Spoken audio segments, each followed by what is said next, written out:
Giga ભમ્મરની વિવાદિત ટિપ્પણીનો મામલો અમરેલીમાં ક્ષત્રિય સમાજ હવે મેદાને આવ્યો છે।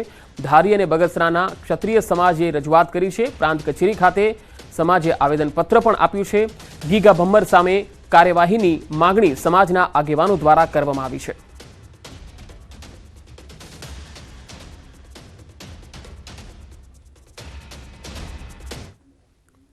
આણંદના સોજિત્રા તાલુકામાં ભૂલકાઓએ શાળા શરૂ કરવાની માંગ સાથે સૂત્રોચ્ચાર કર્યા।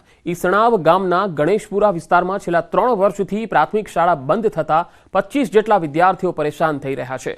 શિક્ષણ વિભાગે 3 વર્ષ પહેલા ઓછી સંખ્યા હોવાનું કારણ આપીને ગણેશપુરા પ્રાથમિક શાળાને તાળા મારી દીધા હતા, જેના કારણે ખેતમજૂરી કરતા અને આર્થિક રીતે નબળા પરિવારના બાળકોનું શિક્ષણ જોખમાયું છે। ગણેશપુરાની શાળામાં અભ્યાસ કરતા બાળકોને ઈસણાવ શાળામાં પ્રવેશ આપી દેવાયો હતો।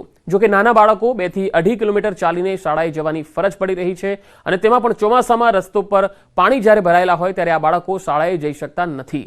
ત્યારે બાળકોએ ફરી ગણેશપુરા પ્રાથમિક શાળાને શરૂ કરવામાં આવે તેવી માંગણી કરી અને સૂત્રોચ્ચાર સાથે વિરોધ નોંધાવ્યો।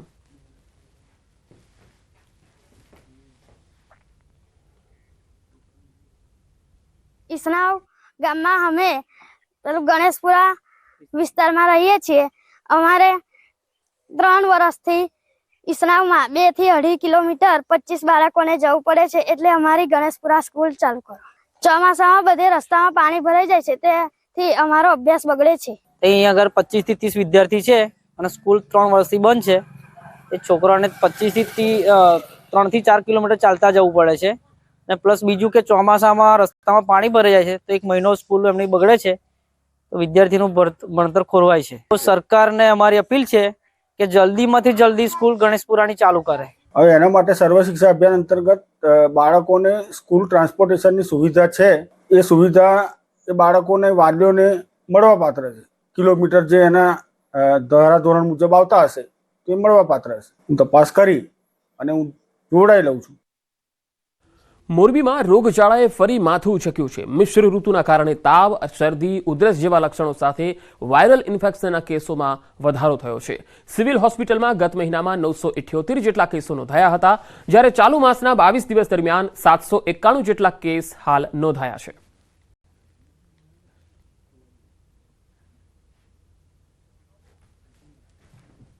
તો જાન્યુઆરી મહિનામાં ટોટલ આ પ્રકારની એક ફ્લૂ ઓપીડી અલગથી આપણે ચાલે છે હોસ્પિટલ ખાતે, જ્યાં શરદી ઉધરસને એ પ્રકારના કેસ જોવા મળે, ફ્લૂના કેસ આપણે અલગથી જોઈએ છીએ।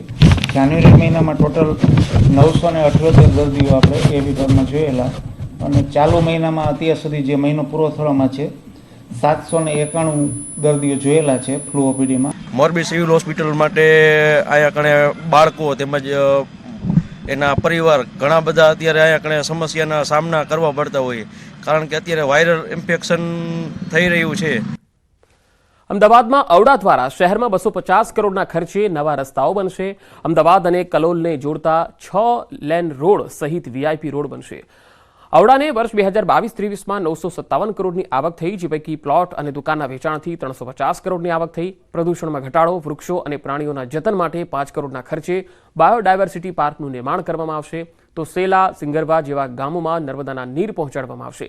ઔડા શહેરમાં વિકાસ ઇન્ફ્રાસ્ટ્રક્ચર ડેવલપરની કન્સલ્ટન્ટ તરીકે નિમણૂક કરવામાં આવશે।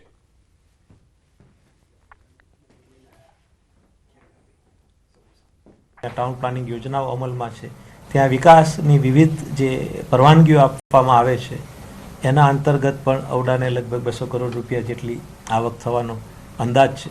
આમ મળી અને લગભગ કુલ 1705 કરોડ રૂપિયાની આવક અને એની સામે આપણે 1625 કરોડ રૂપિયાનો ખર્ચ કરીશું।